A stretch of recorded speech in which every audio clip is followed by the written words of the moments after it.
Well, media days continue around the league. Devin Booker, he spoke for the first time this season. The Suns, they held theirs just a few hours ago, so we're going to hear from him momentarily. But in case you need a reminder on this season's huge changes in Phoenix, let's do that now, because both Bradley Beal and Kevin Durant, they're no longer with the team.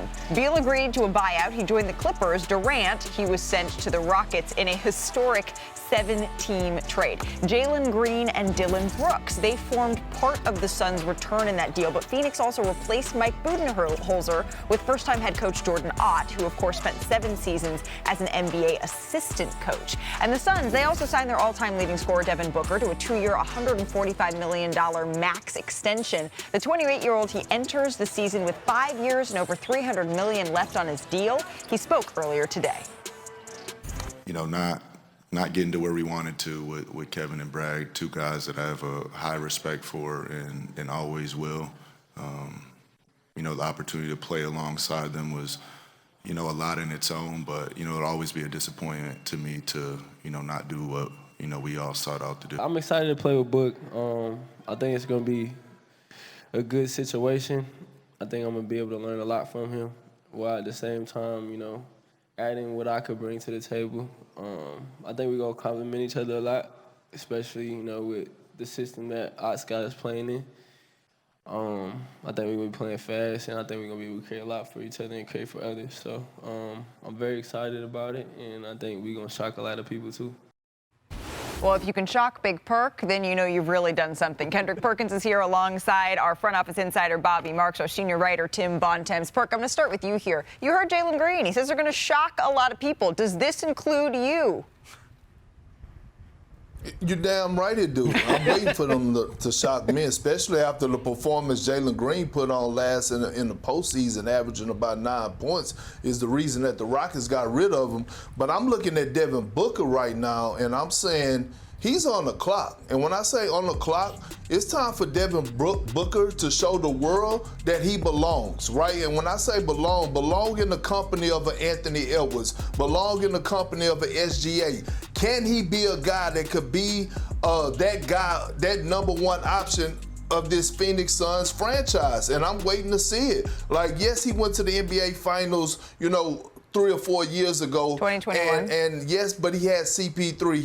He had CP3. He had the DeAndre Ayton. And now all of a sudden you done lost a lot of coaches throughout these last 4 years. You done lost a lot of players. Now I'm ready to see, and it's time for Devin Booker to prove that he belongs in that elite company. So, Perk, you aren't the only one that would be surprised here, because young Mr. Bontemps, who is sitting to my left, he just finished up a new poll, right? ESPN's NBA Future Power Rankings. And in your findings, Tim... Bobby was also part of that. Bobby was a part of this as well. I just feel like when we hear poll, I think of Tim Bontemps spearheading the efforts here for us at ESPN. The Suns, they finished near the very bottom. Is that right? They finished at the bottom. Dead last. Okay. Dead last. As you can see here, they're 30th in the Future Power Rankings. And look, when you look at where the Suns are at, it's not a huge shock, right? This ranking takes into account what your draft pick situation is. The Suns obviously don't have any draft picks going forward. It takes into account your financial situation. They just waived $100 million of Bradley Beal's contract. And it also, most importantly, takes into account your current talent level. Yep. And the Suns just lost Bradley Beal and Kevin Durant and replaced them, as Perk said, with Jalen Green and Dillon Brooks. Like, that's not an equitable talent trade, right? So while I think Perk's points about Devin Booker are fair, there's a lot more problems in Phoenix than the state of Devin Booker's. I always appreciate the cheer that you bring to this set, Tim. Bobby, I didn't mean to dismiss you from the poll. It was you, it was Kevin Pelton, and it was Tim Bontemps. The state of this team right now juxtaposes what we heard at Media Day is what? Well, I have good news for you Phoenix Suns fans out there. About 3 years ago, we also had the New York Knicks on the bottom of the Future Power Rankings, and look at where New York is right now as far as a contending team in the Eastern Conference. I will say this, and it might be shocking to you, they're in a better spot right now than they were a year ago because they have ripped the Band-Aid off of an experiment that did not work with Kevin Durant and Bradley Beal. But it's 2 years later, and now they're cleaning up the pieces here with some younger players, with certainly Mark Williams, who they went out and made a trade for Cam Malowich. The problem, though, Malika, is they don't have the draft equity to kind of get them out of this hole, and they're still sitting on this Bradley Beal money, nearly $20 million a year. It's almost too late, 2 years later than when the CBA started to put the really teeth in, and they learned a valuable lesson. You can't just go out and trade for high-priced players and give up the farm to do so here, and there's a lot of digging to do so. And the Western Conference, as you know, is a bear. It is a bear to get into that top 10, and unfortunately, I think Phoenix is going to find the realization that they're just not one of those top 10 teams this year. So you talk to coaches and to GMs and folks around the league in the process of putting all of this together, Tim. What do you think he should be looking at this season to be put around him to continue to feel good about this extension that he just signed? Well, I mean, to me, it's a question about what does Devin Booker want, right? If Devin Booker wants to spend his career with the Phoenix Suns and to try to be, go down as the best player in the history of the Suns franchise, I think that's a perfectly honorable thing to do. We just saw Damian Lillard spend a whole bunch of time with Portland. He's going to go down as probably the best player to ever play for the Blazers. Like, that's a cool legacy to have. But if he wants to be a guy who has a chance to compete for championships, let's just be honest. In his prime of his career, that's not going to happen with the Phoenix Suns. There's way too much work to do. As Bobby Mark said, it's good that they ripped the Band-Aid off. They had to rip the Band-Aid off and stop digging. That's the first way to get yourself out of a problem. The problem is they've dug a hole the size of the Grand Canyon. So now to get out of it, it's just literally going to take time, even if they do everything right. So like I said, to me, this is about what does Devin want his career to be. If he wants to be a one-team player, and he wants to spend his career with the Suns, I think that's great. But if he does want to be a guy that's competing at the highest level, it's hard for me to see a realistic path that happening with the Suns. Perk, you've been a fan of Devin Booker's over the years. Last word on this. Well, I just want to see his leadership elevate, right? We heard last season after he came back from the Olympics, he talked about how he wanted to be a better leader. Well, we haven't seen that. We haven't witnessed that yet. And now, with him having the keys to it, not having any distractions, he have a nice young coach on the sideline. He have some guys that are going to be stars in their role. Obviously, they drafted well, getting a center, athletic big that could protect the basket, be a lob threat at the basket. It's going to take time for him to grow. Like, how are you going to guide and lead a Jalen Green the way that CP3 took Devin Booker under his wing? It's time for him to show up and show out. No more talking. Let the game do the talking, and also show that this organization has a foundation and that is not built on sand. We are going to have Governor. At first, I thought you said sin. I said, is he built on sin or built on sand? The governor of both the Suns and the Mercury joins us now, Matt Ishbia. Thank you so much for taking the time to join the show. We really appreciate you. Good to be here. Well, the Phoenix Mercury, let's start there, because that come from behind an overtime victory against the Minnesota Lynx on Tuesday. It tied the series at 1-1. The moment that Sammy Whitcomb hit that shot, can you just reenact your reaction to that three that she hit at the end of regulation? Yeah, that was exciting. I was with my daughter and my son, both my kids, and we high-fived and we were excited. But what a great play by her. But just love the resilience coming back and competing.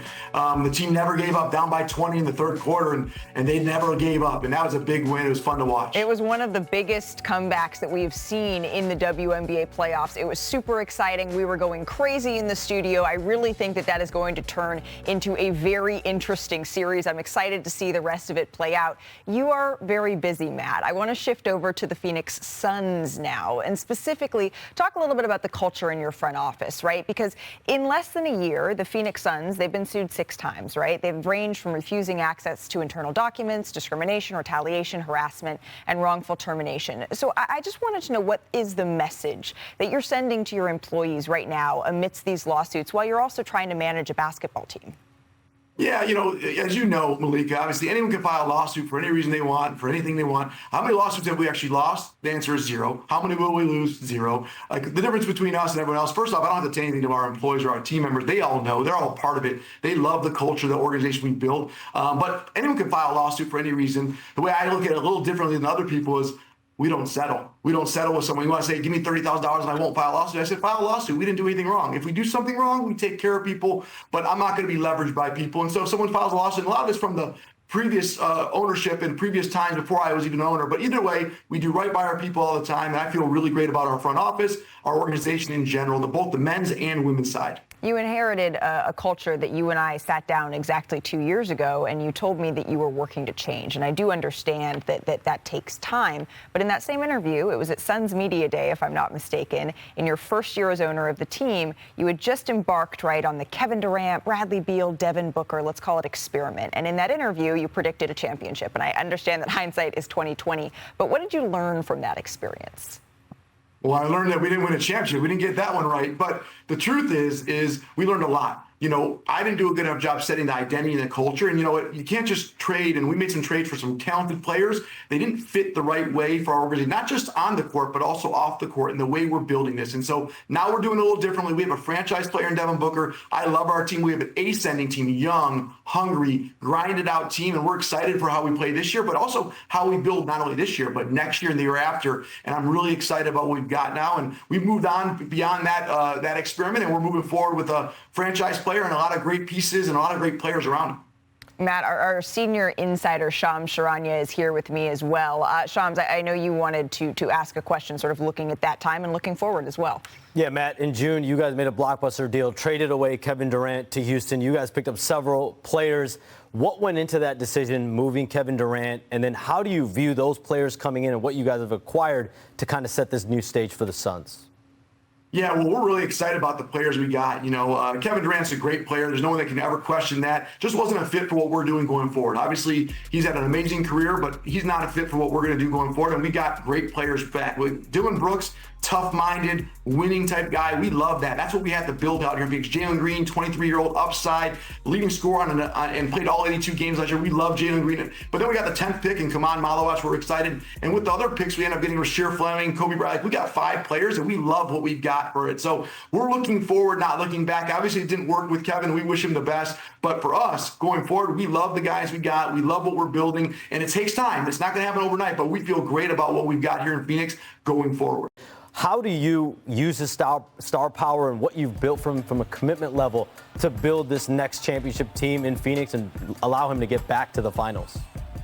Yeah, absolutely. Well, that's the goal. You know, he's a 28-year-old franchise player, all-time leading scorer in Phoenix. And the best part is he wants to be here just like we want him here. And so he's been here his whole career, hoping he's going to be here for the rest of his career too, doing great things, competing. And it's our job to build the right team around him, and it's his job to lead them. Has he, doubled down to you behind closed doors? He's been clear that Phoenix means a lot to him, but this team has changed a lot in his tenure. He's seen so many head coaches in his time with the Suns here. Has he said to you behind closed doors that he still wants to play his entire career in Phoenix?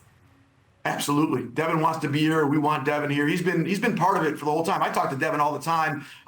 We're very aligned on what we believe and how we want to build this. And listen, we've tried some things and they haven't worked, but he knows that I care and that we want to win and we have the same goals and mindset. He's one of the best players in the NBA and we want to continue to help him. And so we're going to try to win and compete at the highest level, and we're completely aligned. Matt, I know this is an incredibly busy day for you. We really appreciate the time. The best of luck this season, both the Mercury, the end of the season, and for the Phoenix Suns for the duration of the season. Thank you so much. Thank you. This is what we mean when we say busy guy. Earlier this week, he also announced that Steve Nash is formally joining the Suns as a senior advisor and will help define our future for years to come.